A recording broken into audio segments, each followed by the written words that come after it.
Morning and welcome to the Calaveras County Water District's Board of Directors meeting today on December 15th, 2022. If you are able, will you please rise for the Pledge of Allegiance?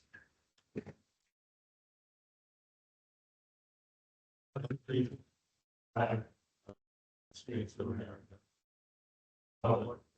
and nation under God, indivisible, liberty and justice. Thank you. Becca, we have all the members minus Director Radman, who will be joining us shortly. So we'll move on to public comment. This time, members of the public may address the board on any non-agendized item. The public is encouraged to work through staff to place items on the agenda for board consideration. No action can be taken on matters not listed on the agenda. Comments are limited to 3 minutes per person. That is you're in the middle of a sentence, I'm not going to cut you off, but we'll try to stick with that. It's a guideline. I think everybody here knows the drill. If you have an item that that is on the agenda later on, if you could hold your comments to that time, we will take it up at that when it comes due. Chair notes Director Radman is joining us in the meeting. So, public comment. Come on down. Morning. Morning.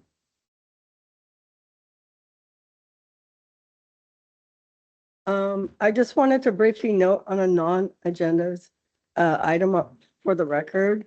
On Tuesday, December 2nd, I sent an email to Mr. Minkler regarding CCWD's late fee practices and several inconsistencies I've identified between the residential wastewater service agreement, the billing terms shown on customer bills, and the information posted on the district's website.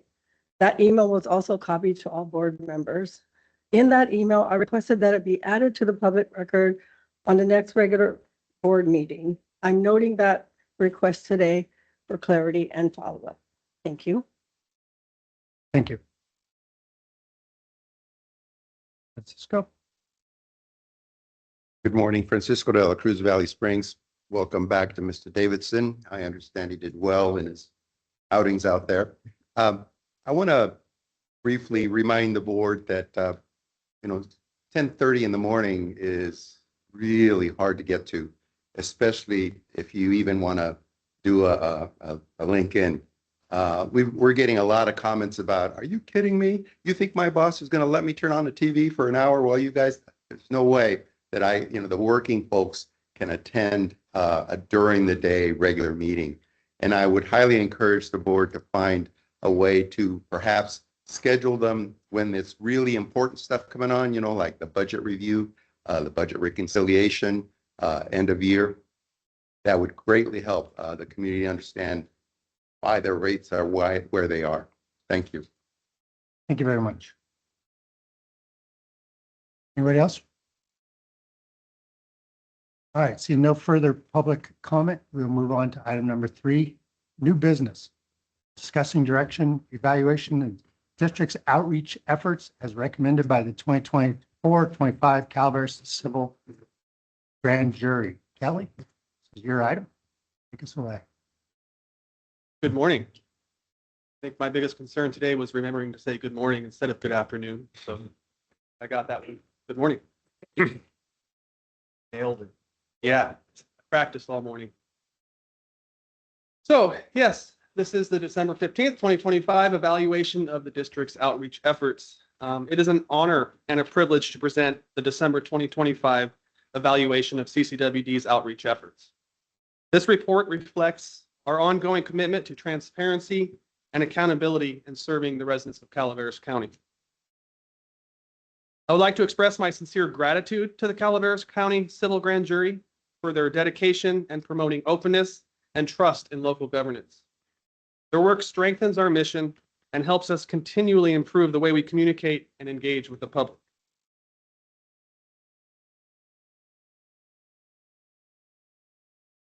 Here's a brief overview of the roadmap of the 2 most recent actions taken by the Calaveras County Grand Jury. During the 2023-2024 term, the Civil Grand Jury received over 170 complaints regarding CCWD's proposed rate adjustments and launched an investigation titled Still Waters Run Deep. We responded promptly and thoroughly to every finding. Later, when the grand jury issued its follow-up report, The Cost of Water, we again provided a detailed, comprehensive response. And today we are here to review the outreach efforts recommended in that report to be implemented by December 31st, 2025. This slide highlights direct quotes from the Calaveras County Civil Grand Jury's report. They recognize that our water rates are consistent with neighboring counties. They also confirmed that we met all Proposition 218 requirements, holding public meetings and clearly communicating planned changes. The Cost of Water report had 2 findings and 2 recommendations. Finding number 1, the Calaveras County Civil Grand Jury finds that the Calaveras County Water District responded in a timely manner in accordance with Penal Code 933C and with mandated wording requirements pursuant to Penal Code 933.05, which also included a summary of implemented actions. Recommendation number 1, the Calaveras County Civil Grand Jury recommends no further action is required regarding the findings and recommendations presented in the 2023-2024 Calaveras Civil Grand Jury report. Finding number 2, the Calaveras County Civil Grand Jury is satisfied that Calaveras County Water District communicated planned rate changes and conducted public meetings according to the requirements of Proposition 218. However, although Calaveras County Water District has taken steps to improve upon its public outreach efforts, the extent of public outcry to the recent rate increases demonstrates that improvement to those outreach efforts should be ongoing. Recommendation number 2, the Calaveras County Civil Grand Jury recommends that the Calaveras County Water District continue to evaluate and improve upon its public outreach efforts. Such efforts should be reviewed annually at minimum, with the first annual review being conducted by December 31st, 2025. I prepared this communication report in response to the grand jury's recommendation to assess our outreach efforts. I will briefly walk through some of the key highlights relevant to the grand jury report, as well as some overall accomplishments. As you can see, it's a pretty robust report. In the PDF version, there's links to all the different sections in it, so you can really quite simply move throughout the report as you see fit. I'm going to keep this presentation really brief, and again, like I said, just hit a few of the highlights, but I really wanted to open up for discussion after this. I welcome feedback and guidance from the board to ensure we are effectively communicating district updates, rates, and projects to our community.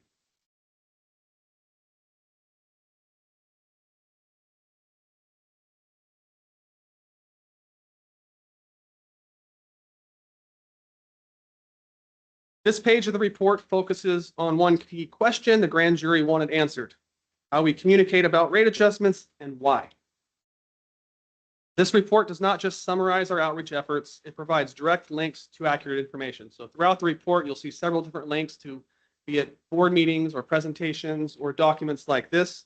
This links to the actual rate specific page that we implemented. One link that I really want to highlight there is the link to our full presentation slides from all of our town halls. So it was quite the presentation. This is what we gave at all the different town halls, and it also has commentary to each one of those slides. So these slides walk you through the what, the why, and the how of the rate study with that detailed commentary. They've been available on our website since the very beginning, and they do remain to be a valuable resource in just understanding a little bit more about the rate study. When we talk about water and wastewater rates, one question comes up again and again: why are rates different? Why are our rates different than other water agencies throughout Calaveras County? Throughout California? It's a fair question, but the truth is these comparisons are nearly impossible to make. Every agency operates under its own unique conditions, like community size, treatment process, topography, and customer density all play a role. Calaveras County is not a large urban district. Our systems stretch across rugged terrain, serving a smaller customer base over a much larger area. That means the cost of providing safe, reliable water and wastewater service is inherently different. So the shot on the picture on the right I gave at my October 22nd board meeting, the external affairs report, where I tried to show, kind of how spread out all of our service areas are. I imposed Stockton right over San Andreas there to kind of give you that visual, understanding of just how vast our services are and how spread out they really are. One of the biggest challenges in communicating water and sewer rates is making them relatable.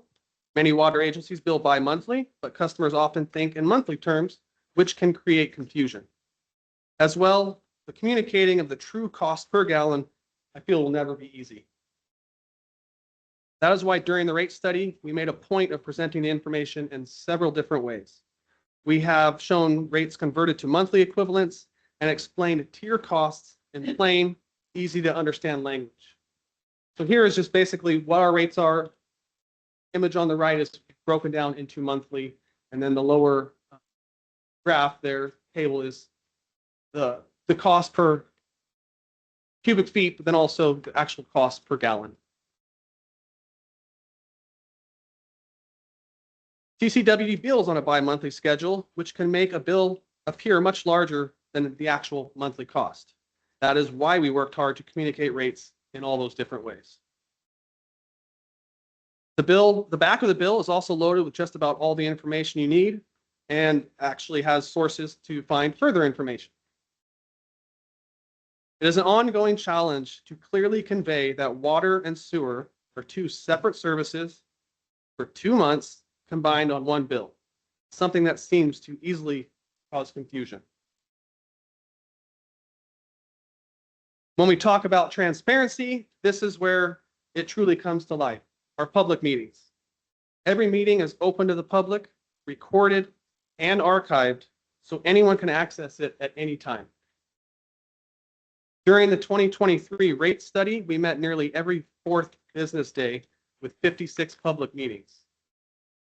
In 2025, including this one and then the finance committee we're going to have tomorrow, we will have held 50 public meetings, roughly 1 in every 5 business days.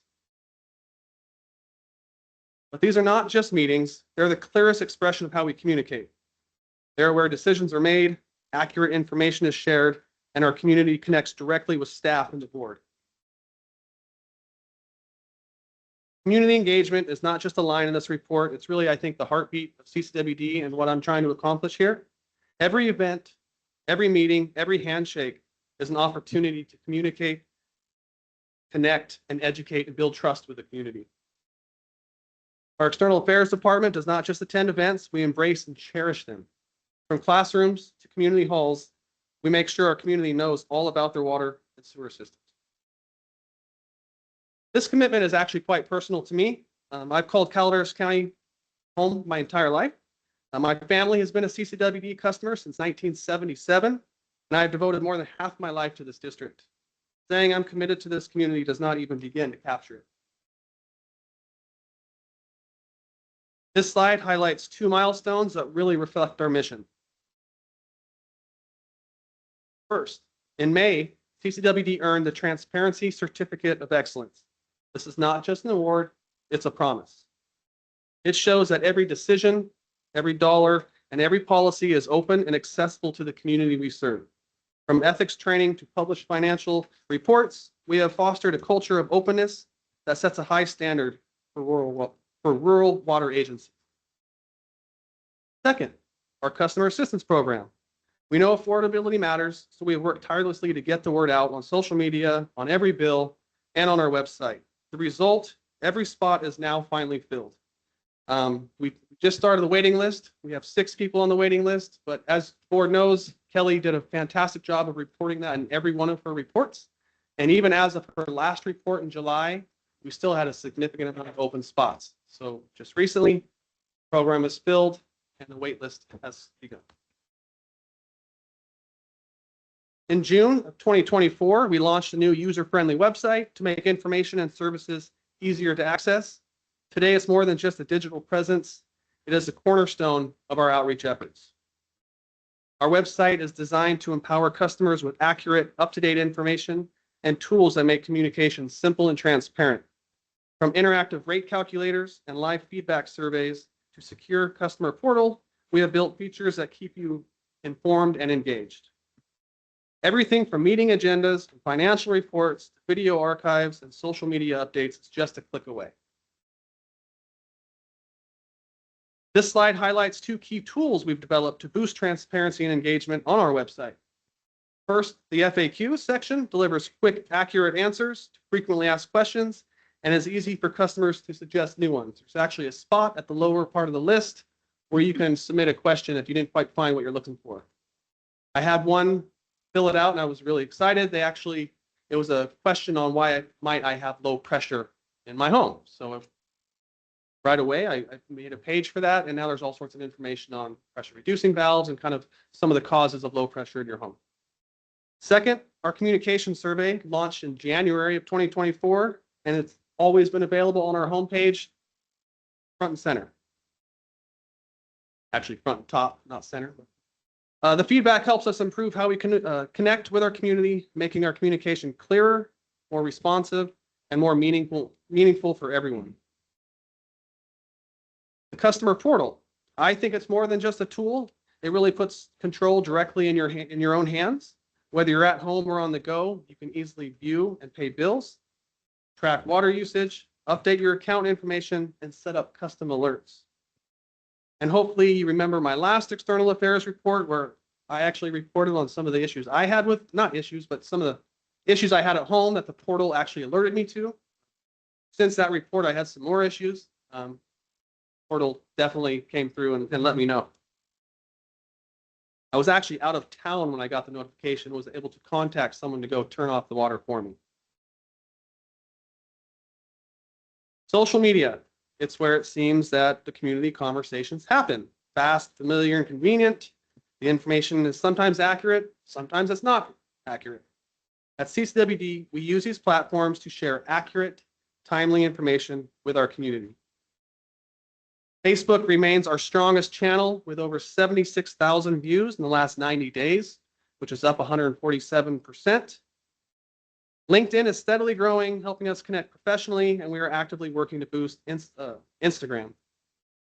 Nextdoor continues to be a vital resource for emergency alerts and more specific targeting of neighborhoods.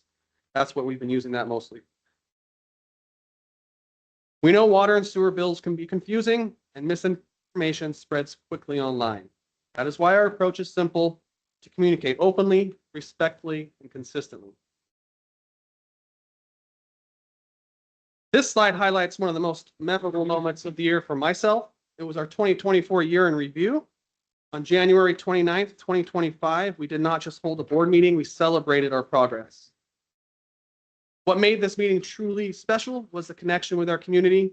Attendees enjoyed refreshments and had the chance to see one of our most vital assets up close, the vac truck, which is an amazing piece of equipment.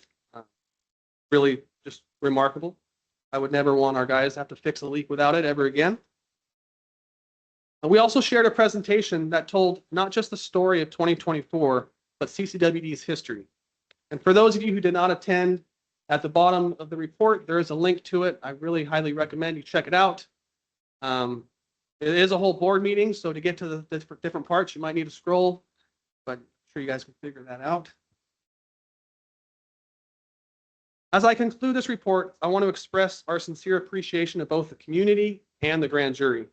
This evaluation of our water and sewer rate outreach reflects our commitment to learning, improving, and ensuring that the information we share is clear, accessible, and meaningful to the people we serve. That concludes my report. I would really love to have a conversation and a little bit more discussion on the report. I know it's a very lengthy report. There's a lot of information in there. I tried to really capture a lot of the different outreach components too, not just specific to public outreach, but some of the legislative outreach, some of the other things that we're doing at the state and federal level, some of the more specific fire groups that we've been a part of. Please, any discussion would be A great. couple Please, Jeff. comments. Have we ever tried to formulate a information on power use per customer? Because I think that's something that people don't recognize. I mean, the comparison of all of our pump stations and all of that compared to a city of Stockton, I mean, I think that's gonna be a pretty incredible difference. I mean, you know, we have to pump almost everything. So it'd be interesting, you know, because I know that's one of our biggest bills every year, and we get a greatly discounted rate on power. So I think it would be interesting if we could somehow figure that out, comparison of the power usage per customer as compared to, say, the city of Stockton, which is relatively flat. I think that's a great idea. I mean, some of our neighboring water agencies don't even have pump stations in their systems. So Right. that does make us unique. And I just had a conversation recently, not specific to like cost per customer, but in the fire and water section, you'll see a heat map of all the fire hydrants. And you'll also see a map below showing our Ebbets Pass and how we pump. And I got into a conversation with someone about base rates. And the analogy I used was that fire hydrant at the very end of our system needs to work whether people use water or not. And that's what goes into the base rate. And so that component, I also was, you know, able to talk about the pumping, not specific to the power, but the person I was speaking with put two and two together and understands that. And so I think that's a good idea to continually just show those differences in our system. That's just one of my things. But basically, the other thing is, we're, in the report here, we're charging 3 cents a gallon. A little less, right? Depends on how you look at it. If you're just going straight base rate, we're charging less than half a cent a gallon. Okay, all right. I must have misread it. Also, I mean, it's been a long time since we've talked about monthly billing. And I'd like to know what we're saving, because it's always, all these years, we've talked about going to monthly billing. It's always been, well, it's cheaper. You know? And So we have had quite a bit of discussion about that lately and anticipate a board report coming to the full board probably early February. okay, I don't know if that's something you guys were interested in, but I am. And I mean, it would just, so much of the banter on social media is in regards of, you know, my bill this month was so much, not recognizing that it is 2 months. And I just don't know if we're saving enough for that to still be a talking point for everybody. I would rather spend more if it, and I think it would be easier on the customers as well. You know, easier for them to plan and such. So I'd like to bring that back. We'll be bringing it back. And then, I don't know if I'll do it now or do it later, but I've talked to pretty much every one of these staff members and stuff about whether or not we can use our portal. Currently, insurance companies are starting to request that people put automatic shutoffs or automatic alert or some sort of warning device on their meter that will alert them if they have a water leak.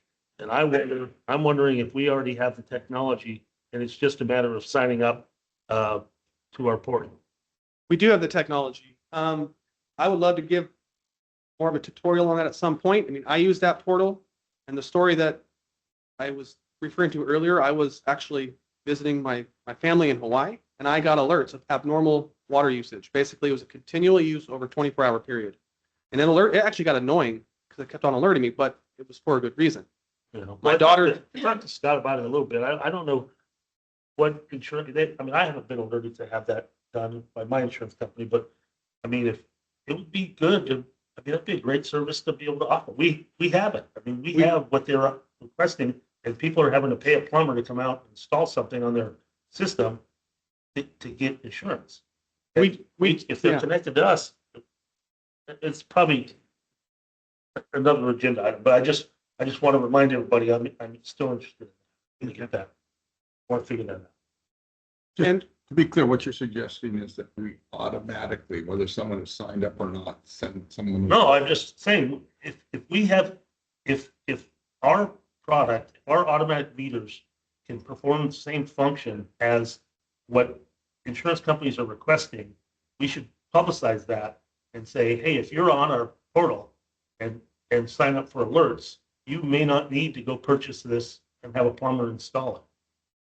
Oh, I got you. I don't know if it's what you're referring to, but I have heard that some insurance companies are requiring the automatic shut off. So it senses a certain flow and automatically shuts it off. So if something was flooding, it actually shuts it off. I've seen some Yeah, of see, I that. don't know. I think I just know that this is happening and I think we Yeah. might have a solution to it. I want to explore it. That's all. I haven't heard that because that is hard. But I think I have heard that they are requiring the monitoring at least and notification as a way to mitigate water damage. And so what I think we need to do, we can double check and find out if our system meets the requirements that would satisfy those insurance companies.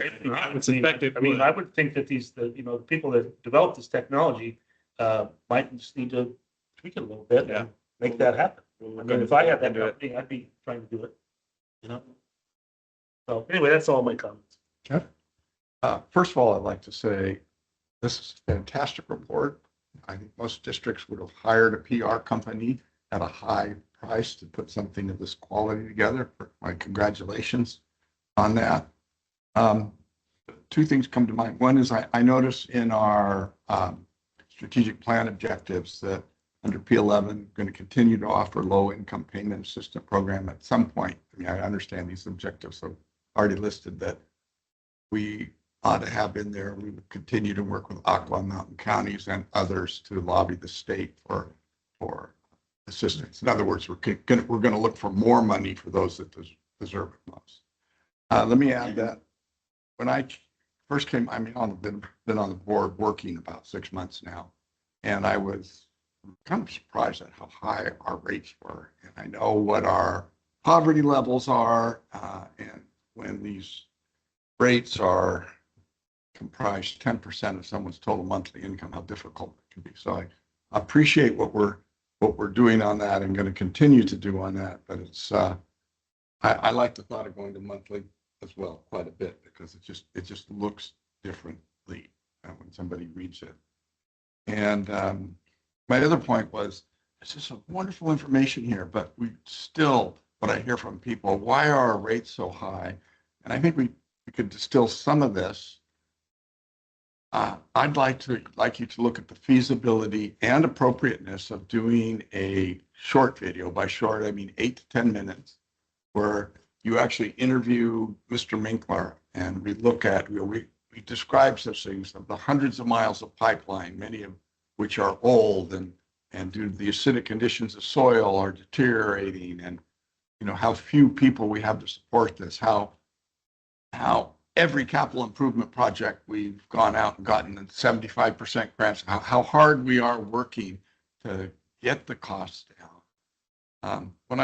As I've come to see this, I actually think our water rates are a bargain given how much work it takes to keep this system operational. And anyway, I think people aren't going to take the time to read through this, but they might take the time to look at an 8 to 10 minute video. And I think we could do a better job of telling our story through a video.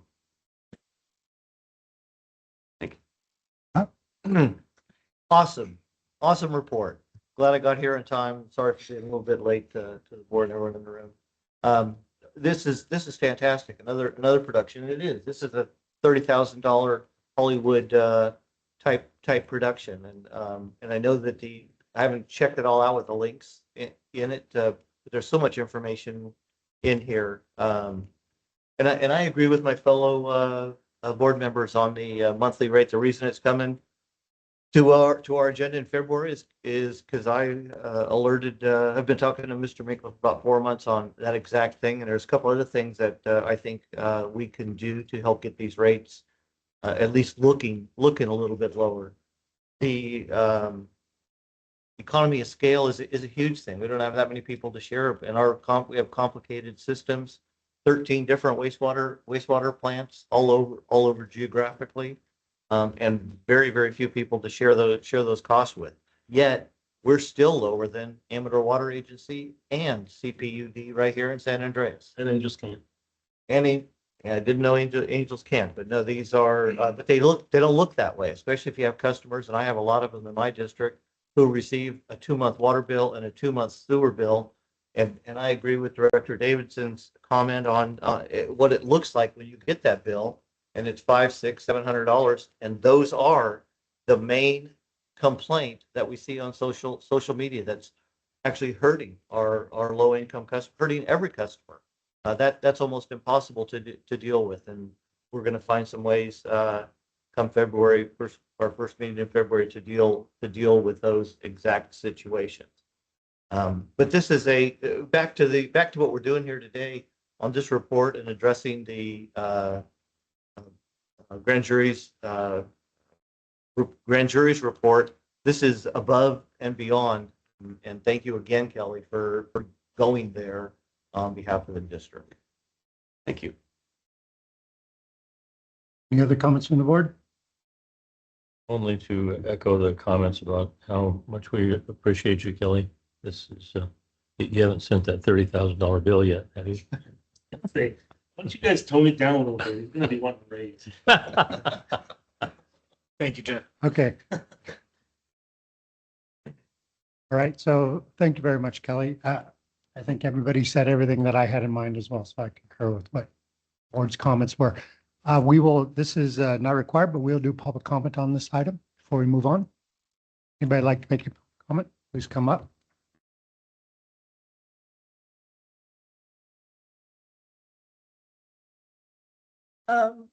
What I want to touch on regarding his report is the transparency certificate and what it actually shows. At its core, the certificate means CCWD has self-certified that it means a short, so I got to read my notes on my phone, short list of baseline disclosure requirements, typically including posting board agendas in advance, making board meeting minutes available, providing basic financial documents, complying with open meeting laws, the Browns Act, and making some information accessible on its website. What it does not show is the critical part that ratepayers are all concerned about. A transparent certificate does not certify that financial data is complete, details are easy to understand, that rate studies are independently verified, that Proposition 218 protests were independently counted and were audited, that rates are fair, proportional, or affordable, that executive compensation is feasible or benchmarked, that public questions are answered fully or timely, that policies and consistently applied, late fee, notice, penalties, etc. It does not evaluate quality, accuracy, or accountability. Thank you. Here.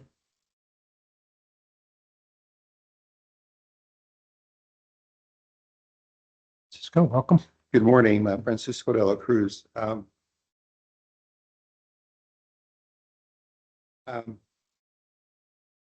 I've reviewed the staff report, the evaluation of outreach efforts, and I too agree that Kelly did a fantastic job at what he presents. I've seen him develop in the last 2.5 years from water resources manager to external affairs manager, and he has not only filled the previous shoes, but he's gotten 4 or 5 sizes bigger and filled those too. So kudos to Kelly for doing a fantastic job on what he presented. While it lists the activities like meetings and press releases, it misses the core requirement of modern transparency, measurable performance metrics. Ratepayers do not judge outreach by how many emails you send.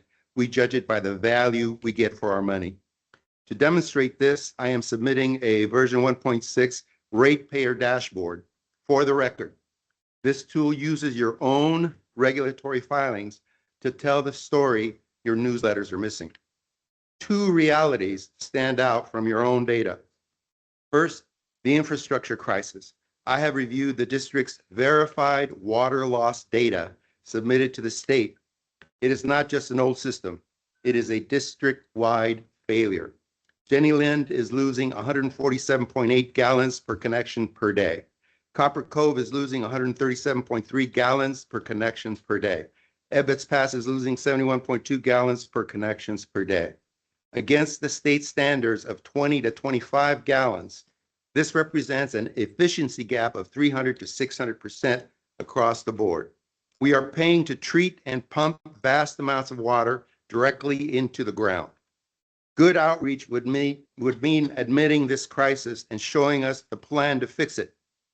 Secondly, the ghost metrics. If you look at the sheets that I've shared with you as the dashboard, you'll see a list of empty boxes.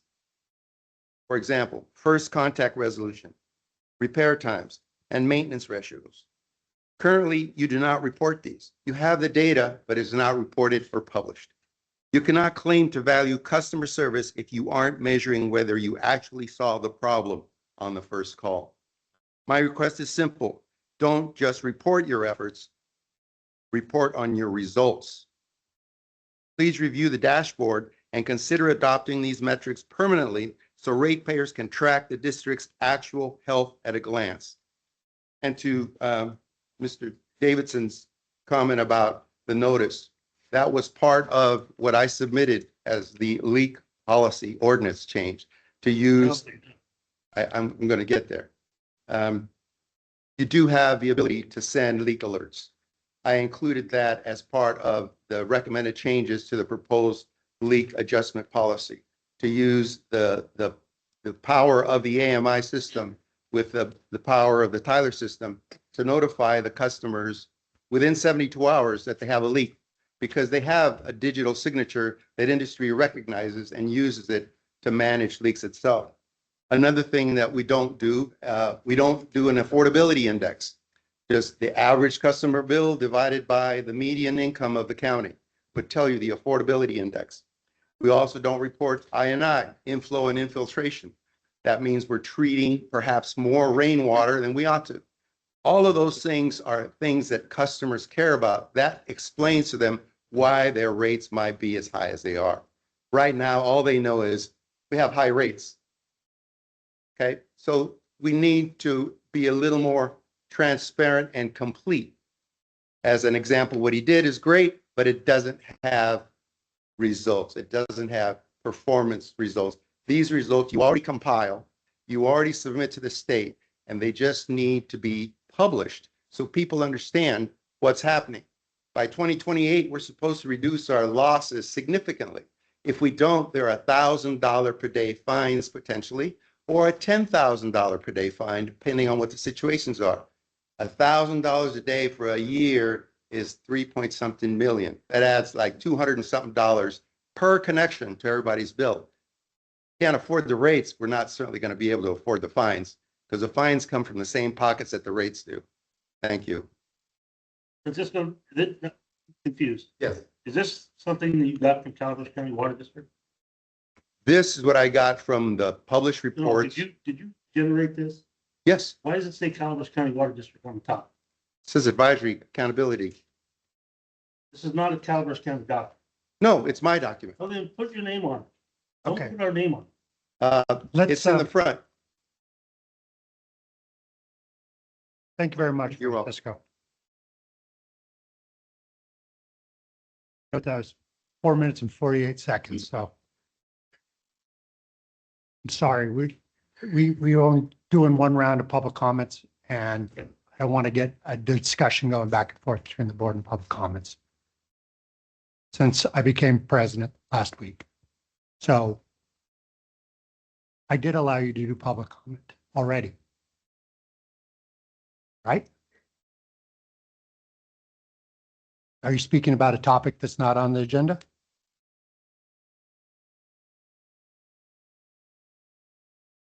We'll coordinate it. We're happy to talk to you. There'll be, yeah, you've given your public comment. Is there something particular you need to say?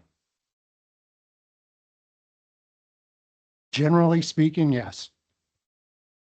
Generally speaking, now I have discretion. If you've got something you've absolutely got to say, I have discretion, but I also have to run this meeting efficiently. That's why we do that.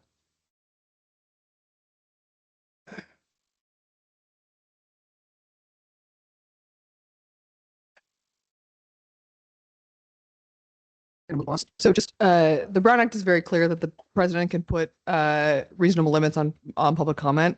The reasonable limits the district has set are 3 minutes to public comment. That's at the discretion of the board chair. Okay, moving on to board sorry. reports. And President. I'm sorry, we have There's a comments couple of online. public comments online. It was Pat Roy and Mike Rogers. Mr. Roy, will you begin? I was going to donate my time to Francisco de la Cruz, but he terminated his conversation, so I think my offer of time is unnecessary. Thank you. Thank you. Who's the next speaker? Michael Rogers. Mr. Rogers?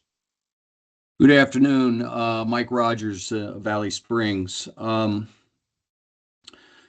Robertson made a comment that 75%, I assume what you were referring to there was our CIP investments. 75% were funded by grants.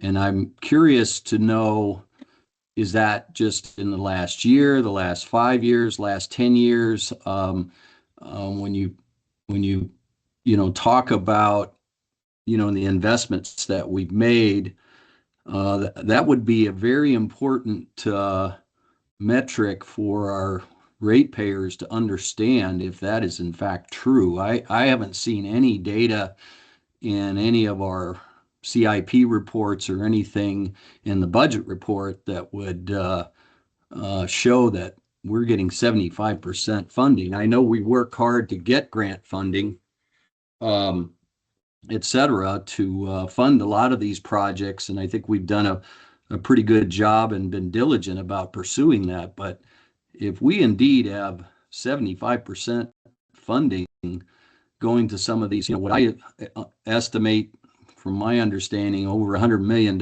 in CIP projects, that's a big number. I'd like to see that data. Thank you. Thank you very much. Is there further public comment online? Seeing none, we'll move on to the next agenda item. Sorry. I'd just like to defend your methodology a little bit. We have the privilege of having Mr. Garamendi coming here from the Board of Supervisors, and I can tell you that he has been consistent over the years.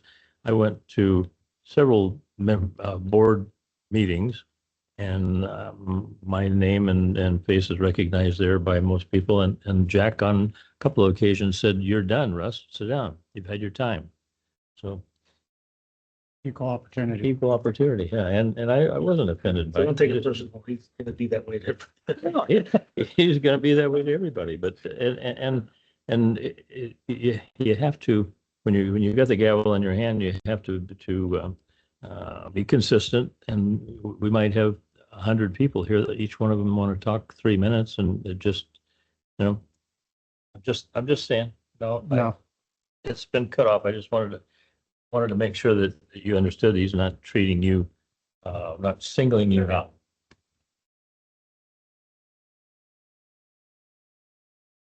Excuse me.